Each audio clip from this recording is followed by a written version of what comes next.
अब ट्रेन से सफर करना सस्ता हो जाएगा क्योंकि 3,000 रुपए का टिकट अब मात्र 1,500 रुपए में मिलेगा, यानी कि जस्ट हाफ में। कैसे? नमस्कार, आप देख रहे हैं न्यूज 18 का डिजिटल प्लेटफॉर्म। मैं हूं आपके साथ श्रुति श्रीवास्तव। देश के करोड़ों रेल यात्रियों की नजरें आगामी यूनियन बजट 2026 पर टिकी हुई हैं। हर बार की तरह इस बार भी आम आदमी को उम्मीद है कि वित्त मंत्री निर्मला सीतारमण उनकी जेब को राहत देने वाला कोई बड़ा ऐलान करेंगी। इस बीच सबसे बड़ी खबर सीनियर सिटीजन्स यानी वरिष्ठ नागरिकों के लिए निकलकर सामने आ रही है। मीडिया रिपोर्ट्स और सूत्रों की माने तो भारतीय रेलवे कोरोना काल से पहले वरिष्ठ नागरिकों को मिलने वाली टिकट किराए में छूट को फिर से बहाल करने पर गंभीरता से विचार कर रहा है। अगर इस बजट में इसे हरी झंडी मिलती है तो यह बुजुर्ग यात्रियों के लिए किसी बड़े तोहफे से कम नहीं होगा। मार्च 2026 से पहले तक भारतीय रेलवे अपने वरिष्ठ यात्रियों का विशेष ख्याल रखता है, लेकिन कोरोना महामारी के दरमियान इसे सस्पेंड कर दिया गया था। अब खबर है कि वित्त मंत्री और रेल मंत्रालय के बीच इस सुविधा को दोबारा शुरू करने को लेकर बातचीत हुई।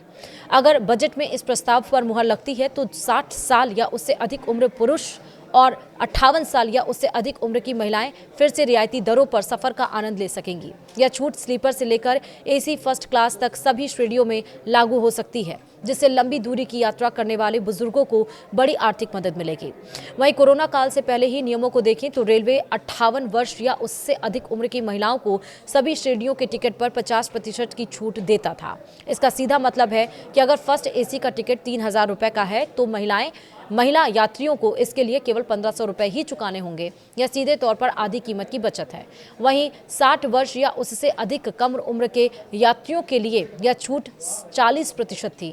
इस हिसाब से अगर किसी टिकट की कीमत 3,000 रुपए है तो पुरुष यात्रियों को 1,200 रुपए की छूट मिलेगी और उन्हें सिर्फ 1,800 रुपए का भुगतान करना होगा। बजट में अगर यह व्यवस्था वापस आती तो मध्यम वर्गीय परिवारों के लिए तीर्थ यात्रा या अपनों से मिलने जाना काफी सस्ता हो जाएगा। साल 2020 में जब देश में कोविड-19 ने दस्तक दी तो सरकार और रेलवे का पहला उद्देश्य लोगों को अनावश्यक यात्रा से रोकना और सोशल डिस्टेंसिंग का पालन करवाना था। इसी के चलते मार्च 2020 में सीनियर सिटीजन कंसेशन को अस्थायी रूप से रोक दिया गया था। हालांकि महामारी का दौर खत्म होने और रेल सेवा पूरी तरह सामान्य होने के बावजूद पिछले कुछ सालों में इसे बहाल नहीं किया गया, जिससे वरिष्ठ नागरिकों को पूरा किराया देकर सफर करना पड़ रहा था।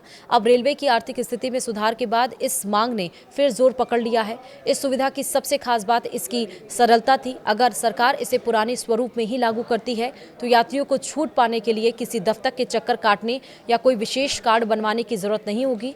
टिकट बुक करते समय यात्री को सिर्फ अपनी सही उम्र बतानी होती थी, चाहे आप IRCTC की वेबसाइट से टिकट बुक करें या रेलवे रिजर्वेशन काउंटर से। उम्र का सत्यापन होते ही किराया अपने आप कम हो जाता था।